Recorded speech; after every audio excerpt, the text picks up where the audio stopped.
శ్రీ గురుభ్యో నమః. 2025లో పాప విమోచని ఏకాదశి మార్చి 25న వస్తుంది. తెలుగు సంవత్సరంలో చివరి నెలలో వచ్చే ఏకాదశిని పాప విమోచని ఏకాదశి అంటారు. ఈ రోజున పరిహారాలు చేస్తే పుట్టినప్పటి నుండి చేసిన పాపాలు తొలగిపోతాయని చెబుతూ ఉంటారు. తెలుగు పంచాంగం ప్రకారం ఒక సంవత్సరంలో 24 ఏకాదశులు ఉంటాయి. ఏకాదశి రోజు ఉపవాస జాగారాలతో శ్రీ మహావిష్ణువును పూజిస్తే సకల శుభాలు కలుగుతాయి. చైత్ర నవరాత్రికి ముందు ఈ పవిత్రమైన రోజును ఆచరించడం మంచిది. ఈ రోజున పరిహారాలు చేస్తే సకల పాపాలు తొలగిపోతాయి. 2025లో ఫాల్గుణ మాసం కృష్ణపక్షంలో వచ్చే ఏకాదశిని పాప విమోచన ఏకాదశి అంటారు.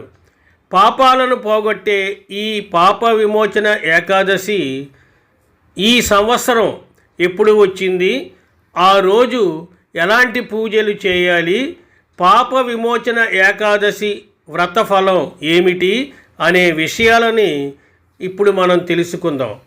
మార్చి 25వ తేదీ మంగళవారం ఫాల్గుణ బహుళ ఏకాదశి తెల్లవారుజామున 3:45 ప్రారంభమై మరుసటి రోజు అంటే 2025 మార్చి 26వ తేదీ బుధవారం అర్ధరాత్రి 1:45 వరకు ఉంటుంది. సూర్యోదయం తిథిని అనుసరించి పాప విమోచన ఏకాదశి మార్చి 25వ తేదీ మంగళవారం జరుపుకోవాలని పంచాంగం చెబుతోంది. ఈరోజు ఉదయం 5 గంటల నుండి 10 గంటల వరకు పూజకు శుభ సమయం. నారద పురాణం ప్రకారం ఫాల్గుణ మాసంలో కృష్ణపక్షంలో వచ్చే పాప విమోచన ఏకాదశి రోజు శ్రీహరిని భక్తి శ్రద్ధలతో పూజించి ఉపవాసం జాగారం చేసి మరుసటి రోజు ఉదయం ద్వాదశి గడియలు ముగియక ముందే షోడశోపచారాలతో గోవిందుడిని పూజించాలి.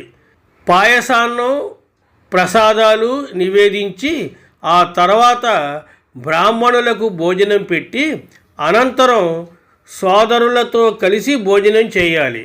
ఇలా పాప విమోచన వ్రతాన్ని ఆచరించిన వారికి సకల పాపాలు తొలగిపోతాయని శాస్త్రం చెబుతోంది.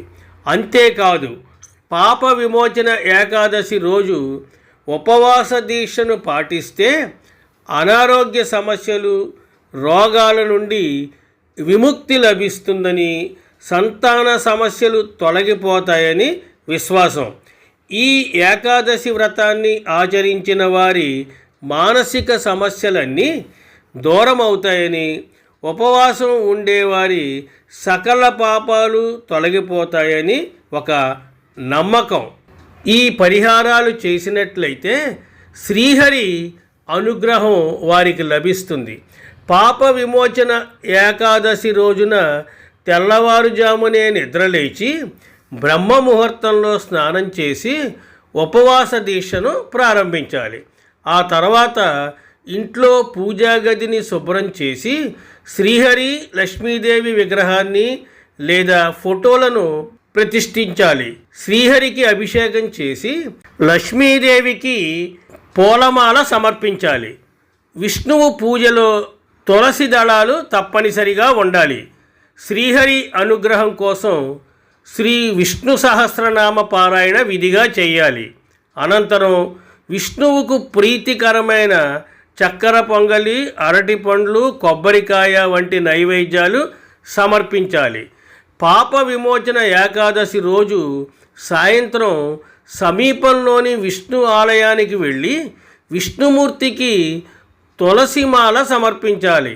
ఆలయంలో భజనలు, కీర్తనలు, భగవత్ కథా కాలక్షేపాలతో రాత్రంతా జాగారం చేయాలి. ద్వాదశి పారణ. పాప విమోచన ఏకాదశి మరుసటి రోజు ద్వాదశి నాడు ఉదయాన్నే శ్రీమన్నారాయణుని యథావిధిగా అర్చించి మహానైవేద్యం సమర్పించాలి. ఒక సద్బ్రాహ్మణునికి భోజనం పెట్టి దక్షిణ తాంబూలాలు ఇచ్చి సత్కరించాలి.